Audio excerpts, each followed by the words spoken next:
ನಮಸ್ಕಾರ ಡಾರ್ಲಿಂಗ್ಸ್, ಎಲ್ಲರೂ ಹೇಗಿದ್ದೀರಾ? ನಾನಂತೂ ಚೆನ್ನಾಗಿದ್ದೀನಿ, ನೀವು ಕೂಡ ಎಲ್ಲ ಚೆನ್ನಾಗಿದ್ದೀರಾ ಅಂತ ಅನ್ಕೊಂಡಿದ್ದೀನಿ. Telugu Titans versus Jaipur Pink panthers ಎಂಥ ಮ್ಯಾಚುಗಳು, ನಿಜವಾಗ್ಲೂ ಗೆಲ್ಲುವಂಥ ಮ್ಯಾಚ್ನ ಸುಲಭವಾಗಿ ಸೋತಿದ್ದು ತೆಲುಗು ಟೈಟನ್ಸ್ ಅಂತ ಹೇಳಿದ್ರು ಕೂಡ ತಪ್ಪಾಗೋದಿಲ್ಲ. ಪವನ್ ಶರಾವತ್ ಅವರು ಏಕಾಂಗಿ ಹೋರಾಟನ ಕೊಡ್ತಾರೆ ಗುರು. ರೈಡಿಂಗ್, ಡಿಫೆಂಡಿಂಗ್, ಸೂಪರ್ ರೈಡ್ ಎಲ್ಲದರಲ್ಲೂ ಕೂಡ ಒಂಥರ ಮಿಂಚಿದ್ದು ಪವನ್ ಶರಾವತ್. ಬಟ್ ಅವ್ರಿಗೆ ಸಪೋರ್ಟಿಂಗ್ ಅದೇ ಗೋಳಾಯ್ತು ಗುರು. ಎಲ್ಲಿ ಸೋತ್ರು, ಎಲ್ಲಿ ಎಡವಿದ್ರು ಅಂತ ಎಲ್ಲ ಕಂಪ್ಲೀಟ್ ಡೀಟೇಲ್ಸ್ ನಾನು ನಿಮಗೆ ಕೊಡ್ತೀನಿ.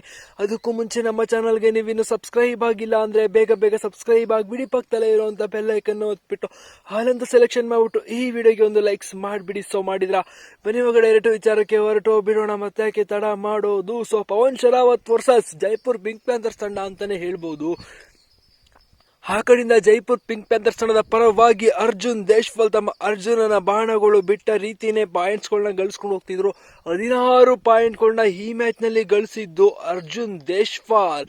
ಸೊ ಎಂಥ ಅದ್ಭುತವಾದ ರೈಡಿಂಗ್ ಸ್ಕಿಲ್ನ ತೋರಿಸಿದ್ರು ಅಂದರೆ ಅರ್ಜುನ್ ದೇಶ್ವಾಲ್ ಅವ್ರನ್ನ ಕಟ್ ಹಾಕೋದಕ್ಕೆ ಸಾಧ್ಯನೇ ಆಗ್ತಾ ಇರಲಿಲ್ಲ ತೆಲುಗು ಟೈಟನ್ಸ್ ತಂಡಕ್ಕೆ. ಬಟ್ ಡಿಫೆಂಡಿಂಗ್ ವಿಚಾರಕ್ಕೆ ಬಂತು ಅಂತ ಆದರೆ ತೆಲುಗು ಟೈಟನ್ಸ್ ತಂಡದ ಡಿಫೆನ್ಸ್ ಇವತ್ತು ಹೆಚ್ಚು ಪಾಯಿಂಟ್ಗಳನ್ನ ತಗೊಂಡಿದೆ. 14 ಟ್ಯಾಕಲ್ ಪಾಯಿಂಟ್ಗಳನ್ನ ತಗೊಂಡ್ರೆ, ಬಟ್ ಈ ಕಡೆಯಿಂದ ಜೈಪುರ್ ಪಿಂಕ್ ಪ್ಯಾಂಥರ್ಸ್ ತಂಡ ತಗೊಂಡಿದ್ದು 12 ಟ್ಯಾಕಲ್ ಪಾಯಿಂಟ್. ಆದ್ರೂ ಕೂಡ ಸೋತಿದ್ದು ತೆಲುಗು ಟೈಟನ್ಸ್ ತಂಡ. ಯಾಕೆಂದ್ರೆ ರೈಡಿಂಗ್ ನಲ್ಲಿ ಪವನ್ ಶರಾವತ್ ಅವ್ರಿಗೆ ಯಾವುದೇ ರೀತಿ ಸಪೋರ್ಟಿಂಗ್ ಸಿಗ್ಲಿಲ್ಲ. ಪವನ್ ಕುಮಾರ್ ಶರಾವತ್ ಇವತ್ತು ಗಳಿಸಿದ್ದು 22 ಅಂಕ, ಅದರಲ್ಲಿ 4 ಟ್ಯಾಕಲ್ ಪಾಯಿಂಟ್ ಕೂಡ ಯಾಡ್ ಆಗಿದ್ದಾವೆ. ಒಂಥರ ಆಲ್ರೌಂಡಿಂಗ್ ಪ್ರದರ್ಶನ ಕೊಟ್ಟರು ಪವನ್ ಶರಾವತ್ ಅವರು. ನನಗೆ ಬೇಕೇ ಬೇಕು ಈ ಗೆಲುವು ಅನ್ನೋ ರೀತಿ ಆಡಿದ್ರೆ, ಬಟ್ ಅವ್ರಿಗೆ ಯಾವುದೇ ರೀತಿ ಸಪೋರ್ಟಿಂಗ್ ಸಿಗ್ಲಿಲ್ಲ. ಖಂಡಿತವಾಗಿಯೂ ಒಂದು ರೀತಿ 34 ಈಚ್ ಪಾಯಿಂಟ್ಗಳು ಆಗೋವರೆಗೂ ಕೂಡ ಒಂಥರ ಈಕ್ವಲ್ ಆಗಿ ಮ್ಯಾಚ್ ಬರ್ತಾ ಇತ್ತು. ಸ್ಟಾರ್ಟಿಂಗ್ ಕೂಡ ಯಾರು ಬಿಟ್ಕೊಡ್ತಾ ಇರಲಿಲ್ಲ, ಇಬ್ರು ಕೂಡ ಸಮಬಲವಾದ ಹೋರಾಟನ ಕೊಡ್ತಾ ಇದ್ರು. ಬಟ್ ಕೊನೆಯಲ್ಲಿ ಜೈಪುರ್ ಪಿಂಕ್ ಪ್ಯಾಂಥರ್ಸ್ ತಂಡಕ್ಕೆ ಇನ್ನೂ ಒಂದು ಬಾರಿ ಆಲ್ಔಟ್ ಮಾಡುವಂತ ಸಿಚುವೇಶನ್ ಬಂದಿದ್ದಾಗ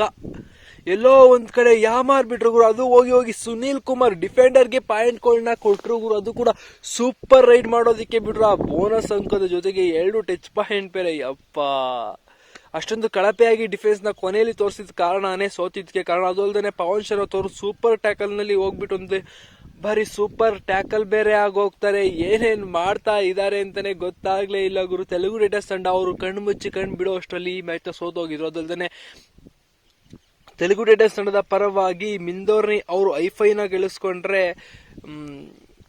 ಅದ್ ಬಿಟ್ರೆ ರೈಡಿಂಗ್ ನಲ್ಲಿ ಯಾರು ಕೂಡ ಸಪೋರ್ಟ್ ಮಾಡಲಿಲ್ಲ ಪವನ್ ಶರಾವತ್ ಅವ್ರಿಗೆ. ಖಂಡಿತ ಬೇರೆಯೊಬ್ರು 4 ಅಂಕಗಳನ್ನ ತಗೊಂಡಿರೋದು ಯಾವ ಲೆಕ್ಕಕ್ಕೂ ಬರೋದಿಲ್ಲ. ಇಂಥ ಟೈಮ್ ನಲ್ಲಿ ಹೆವಿ ಮಾಡ್ಬೇಕಿತ್ತು. ಅವ್ರು ಔಟ್ ಆಗಿ ಕುತ್ಕೊಂಡಂತ ಸಂದರ್ಭದಲ್ಲಿ ಒಳಗಡೆ ಅವ್ರನ್ನ ಕರ್ಕೊಂಡ್ ಬರುವಂತ ಪ್ರಯತ್ನನೇ ಇರಲಿಲ್ಲ ಅಂತ ಹೇಳಿದ್ರು ಕೂಡ ತಪ್ಪಾಗೋದಿಲ್ಲ. ಬಟ್ ಜೈಪುರ್ ಪಿಂಕ್ ಪ್ಯಾಂಥರ್ಸ್ ತಂಡದ ಪರವಾಗಿ ಸೂಪರ್ ಟ್ಯಾಕಲ್ಗಳು ಕೂಡ ಬಂದು, ಅದ್ರ ಜೊತೆಗೆ ಐಫೈ ಆಗ್ಲಿಲ್ಲ ಅಂದ್ರೂ ಕೂಡ ರೈಡಿಂಗ್ ನಲ್ಲಿ ಒಳ್ಳೆ ಸಪೋರ್ಟಿಂಗ್ ಸಿಕ್ತು ಗುರು ಜೈಪುರ್ ಪಿಂಕ್ ಪ್ಯಾಂಥರ್ಸ್ ತಂಡದಲ್ಲಿ ಅರ್ಜುನ್ ದೇಶ್ವಾಲ್ ಅವರಿಗೆ. ಸೊ ನನಗನ್ನಿಸ್ತು ಎಲ್ಲೋ ಒಂದ್ ಕಡೆ ಇನ್ನೂ ತೆಲುಗು ಟೈಟನ್ಸ್ ತಂಡ ಚೆನ್ನಾಗಿ ಪರ್ಫಾರ್ಮೆನ್ಸ್ ಮಾಡಬಹುದಾಯಿತು. ಕೊನೆಯಲ್ಲಿ ತಮ್ಮ ಹಿಡಿತಾನ ಬಿಟ್ಕೊಟ್ಬಿಟ್ರು, ಸಡಿಲ ಮಾಡಿದ್ರು. ಸೊ ಅದೇನೇ ಈ ಮ್ಯಾಚ್ ನ ಸೋಲಿಗೆ ಕಾರಣ ಆಯಿತು.